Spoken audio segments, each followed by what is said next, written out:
Well, guys, we had yet another interview with two of the EA guys on the content team talking about more stuff with content, right? And the power curve outlook for next year, how they're going to change some things. It was FUT Economist again, and also that guy FUT Accountants also interviewed, I think just a few days back now, maybe our last video or 2 videos ago. I don't remember when it was, but the same 2 guys went on a different podcast now. And some stuff we kind of already had heard before, but some of it was new in terms of like the details they said. And also, I think it's an important reminder as to what they talked about here. It pertains to that. It's an important reminder about what Evos probably will be next year, and that we probably are not going to see the same level of good ones again, is my guess. Just speculation, of course. I might be completely full of shit. We'll have to find out. We do have a big icon SBC coming up here. We do probably know the winner of the, or I shouldn't say the winner, the selection of the person who won the event. The icon they chose to be an SBC, we already probably know it, and some of you might be a little disappointed. It might be a good card still, but there were some better options, and we'll talk about that. If you guys would like to buy coins, you can go to mmoxp.com. There will be a link in the description down below. They are the cheapest and the safest option. You can use my code JFC at checkout for an 8% discount. But of course, thank you all for being here as always. If you guys wanted to, if you don't know why I'm here at 65K, and also I don't have much fodder right now. My club got sent in a surprise stream we did. I think it was yesterday. I'm not going to show you anything. I'm not going to show you a damn thing. Just go check it out if you want to go see. We had one of my best packs I've probably ever had in my life, honestly. I know it's August, okay, I'm aware of that, but in terms of coin value, it was a pretty ridiculous pack, so we want to go check that out. We have a couple more days here of like maybe no packs in these videos while I work up my club again with some fodder and some coins. I have 65K right now, and that's pretty much it. So no 95 plus encore icon pick today. If that was good for you guys, let me know. Obviously the rating went up by 1, so if it's much better, then let me know in the comments. But yeah, I would say that it probably still won't be great, but it'll be a couple days until we have one for the channel, unfortunately. And also the biggest kind of piece of drama-ish around some of the content that's coming out recently. I know it's August, don't overthink it, right? But at the same time, we did hear, I think it was in last video again, we heard that EA might do like co-op only friendlies coming up here, or co-op other things, and it's locked to co-op. There's one big problem with that, and it's that there's no matchmaking system. So if you don't have a friend to play with, I guess you're fucked. I mean, obviously, if you're here, you can like message somebody in the comments, of course. This community, I'm sure, will have somebody that would love to play with you, but I don't understand this whole like, let's implement this while there's no matchmaking system with randoms at all. And I saw a Reddit post here that was obviously highlighting this pretty important problem. Now, I get it. I don't even mind the idea. I think if there was a co-op matchmaking system, this would be a really fun thing. I just don't get how we're going to go another year, by the way, of this. I'm more upset because I know that next year there is no system for this, because I can guarantee you it would have been announced already in the beta. We would already know stuff about this, because there are leaks that of course I can't show you, but they're on Twitter right now, and we'll talk about some of them here in this video. But for example, we would know about this if there was like a co-op matchmaking system. In the top comments, like, how the fuck am I supposed to have friends to play this shit? And yeah, co-op cup in the last couple weeks of the game, EA think we all got friends still playing this dog shit game. And I understand for sure that it's not a bad idea. Obviously, the co-op, like a co-op cup, is not a bad idea at its face. I think just the fact that there is no matchmaking here just shows you like, what? Why? Like, I just think it's not very thought through, right? Okay, we'll start off with this Reddit post here. We had FUT Weekly Podcast, who was the podcast that interviewed both the FUT game director and FUT content manager, aka FUT accountant, and the other guy, I forgot his name, I apologize. But obviously, shout out FUT Weekly Podcast. If you don't know what that is, they had some guys on there, so check that out. So shout out Eccentric Meat for summing it up pretty well. At around the 34-minute mark, it was finally put in detail how EA planned to slow the power curve without reducing the number of promos, and it's the solution that I personally have been pushing for since at least FIFA 20. The TLDR is this: increases to the actual power curve, where new cards are introduced that become the best at specific positions and roles will be saved for the big promos like Black Friday, Winter Wildcards, Team of the Year, Team of the Season, etc. So that's kind of what we used to see in a way. All of the in-between promos will then focus on lifting up lower rated cards to that new power level, so that there is more squad building freedom, rather than making incremental increases to the power curve promo after promo. And we'll summarize all of it here with the last paragraph. So from the beginning of the game until Black Friday, the high-end meta cards will remain at the top of the power curve. Mid-level icons will remain usable and in line with the power curve during this time as well, rather than being immediately phased out after the second week of the game. Come Black Friday, there could be, for example, a new best right back in the game. Then the following promo, there could be a new best right back from the Prem, but on par with that Black Friday card instead of incrementally better. And to summarize that, if you didn't really follow that, that. The point here is that the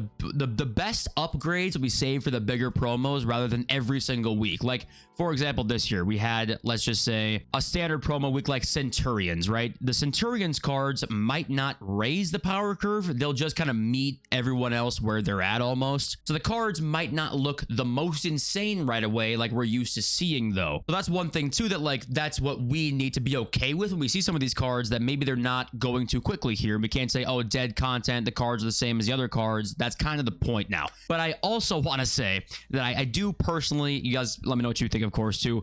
I find it hard to believe it'll be too much like this because EA need to make their money. And I think that it's tough to go back on this now when people expect new promos, best cards, right? Like nowadays when new promos come out, there's almost 2 or 3 cards in every one that's guaranteed to be, I mean, an S tier player. Whereas now maybe there won't be as many, or there'll be less promos where we'll see a lot of that.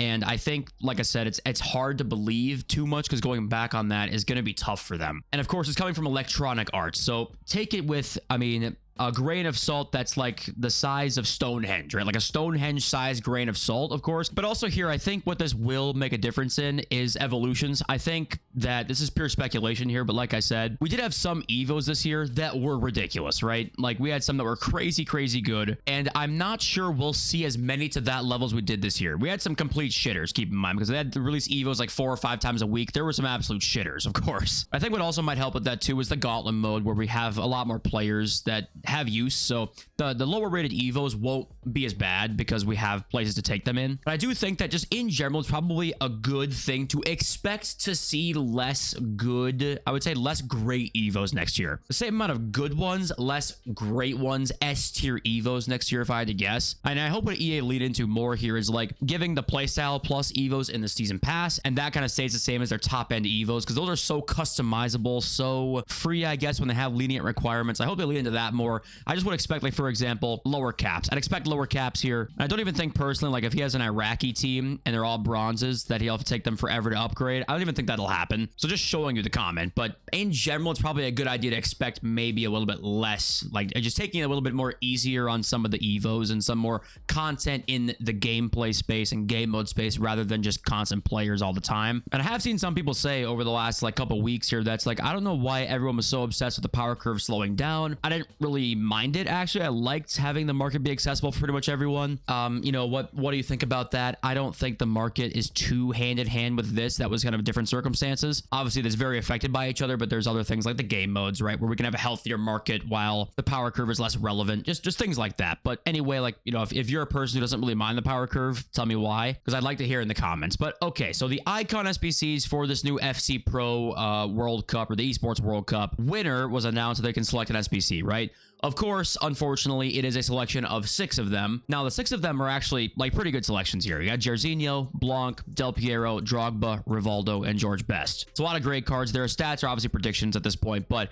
just, you know, take a guess right now as to what SBC ended up being selected here. And it's not confirmed yet, but when they did a TikTok interview of what cards they would select if they won, without even knowing what the selections were at the time, they didn't even know that. He just said straight up the most likely icon he would select is Laurent Blanc. So Laurent Blanc is going to be the winner, I'm sure, here. So unfortunately for most people, that's probably like the last choice they probably would have had. Maybe he's a beast center mid, like box-to-box CM, flashback to beast baby Blanc of old days.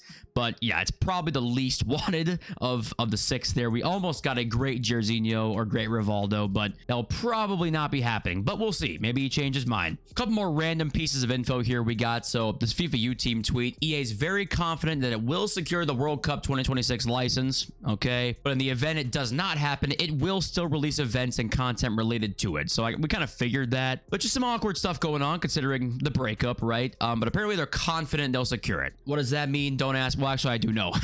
I know exactly what that means. That means we have the deepest pockets you can imagine, and we're gonna buy that fucking shit. That's what that means. No matter what it takes, it will be ours. Now, this next piece of info here, we talked about a little bit on stream as well, because somebody asked about it, but the Battlefield 6 anti-cheat and the FIFA, or well, now eafc anti-cheat is gonna be the same, or at least this aspect of it will be the same. Basically what it's going to be now is a kernel level anti-cheat. What that means is now basically it's a more invasive to your system. They can basically weed out hackers much easier, and there are some complications with it, and I'm not a person who like is super technical with this kind of stuff, so if you guys are technical with this kind of stuff, somebody in the comments, then, you know, let us know what you think about it. But apparently, according to an EA piece here, this is, you know, the source is trust me bro, because it's literally them, they have prevented 330,000 attempts to cheat or tamper with anti-cheat controls on the Battlefield 6 beta already, apparently. So it's much easier to prevent, it's much harder to actually cheat now, and hopefully that will be the case in FC26 as well, because it is gonna be the exact same. I think there's also ways now, I was hearing, that you can't spoof your PC anymore if you get banned. Like if your PC gets banned, you can spoof the ID of it. It's hard to do that now. They are taking measures finally to try and stop it. I'm sure the cheaters will respond in their own way, right? It's kind of an ever-evolving battle, I guess. It's an ever-evolving battlefield. Okay, yeah, maybe I just read that. That's why I said that. But anyway, point is, we'll see. Apparently it's better though. And last thing we'll look at here is this, and you might be saying, why the hell are we so zoomed in? Well, the problem is there's a screenshot of the FC26 menu here, and I don't want to get banned. So this is a tweet from BVU team that says milestones have been tweaked in FC26. There are 3 new groups and several others have been removed. EA usually does not change the beta milestone objectives in the final version. This is likely the definitive list. The ones that have been removed down here: Champions Mastery, Draft Mastery, and Live Events Mastery. The ones that have stayed are Squad Battles, Rivals, First Owned, and SBC Mastery, I think. Yeah, I just checked and that was the case. So we'll see if that actually ends up being the case, but maybe we had some milestones be removed. Why they're not repeatable, don't ask me that question, okay? Never ask me it, because I'm gonna put my fist through my monitor if we talk about it longer, because it's the dumbest thing in the world. It's the most easy way to make games feel more valuable, even if they're 100 games apart. Just, it's anything. It's something you're building for all the time, and we just don't get that. Don't ask me why. Okay, let's read some of your comments now, and we have got Adam Ray. You finally went live again, and I missed the whole stream, for fuck's sake. Well, nice thing is that next year I'm gonna be maybe becoming a streamer. I might be considered that, like 4 or 5 days a week. Is that considered a streamer? I'm not sure. I might do it longer than that too. I'm trying to like find my way through kind of what I want to do in like FC26. I think I want to stream a lot. I have a lot of fun doing it. I feel like I'm in a better headspace now to like put more effort in and like really take the next step almost. I feel like I'm like really in a better spot than I was maybe, let's just say 6 months ago, to like actually take the next step here. And I think I'm really excited for that. 25 seconds in, I'm nursing a chubby, thinking about 3 hours of JFC. I thought this was a good comment too. Doc and Rum, of course. They made the shapeshifters roar to the final FUT player pick easier to grind, but silently took away the infinite coin grind that used to come with it. Do you think that was intentional to stop some of these crazy jumbo gold packs coming out? Not crazy packs, but like the crazy amount of jumbo gold packs. Was that intentional? Was that not intentional? What do you guys think? It obviously took a while to grind up those coins, but I can't do that now myself. I was actually kind of thinking like when I was going to spend my coins to grind it up by doing that method. That's now no longer a method anymore, unfortunately. And Zakelic Gomo, that is beyond wrong, and I apologize. As much as I find EA to be horrible in many aspects, like, man, they suck, I still empathize with the impossibility of balancing the power curve. Early game, FC25 was pretty much dead up until Black Friday, where we saw an acceleration of the power curve, and that led to everything else after that. So, if EA slows it down, people don't play as much, and when they ramp it up, it kills other aspects of the game, like the market has just won. And to respond to those first 3 paragraphs is exactly what this 4th paragraph is. I think gameplay is the basis. If gameplay is good, the power curve stuff will not be a problem as much, because there will still be satisfying games irrespective of cards. That's exactly what I think is the case here. Like, we could have a really good double win outcome here. It's if the power curve can be slower and gameplay is more fun, it's gonna feel a lot more like the older FIFAs, even going back to like 21 or 20, something like that, right? It'll feel way more like that than if we have what we had last year, which was a slower power curve at the first couple months, and then it was dog shit, like really bad gameplay, right? Really bad. The problem with that was then we had a slower power curve. They started to panic. They probably ramped it up because of that slightly, and then we ended up in the shithole, right? 82 by 20 is infinitely repeatable in January, plus that the crazy evos we saw Black Friday, Team of the Year. They got like panicky, and I think that's why they released some of that stuff, and then that chalked the rest of this year a little bit. So I think next year we could have a double better outcome of like some better gameplay, which will help with also like the problems that come with a slower power curve. And also by having a slower power curve, we do get some benefits from that. So we can have a win of both ways there. And I hope that's the best case scenario for next year.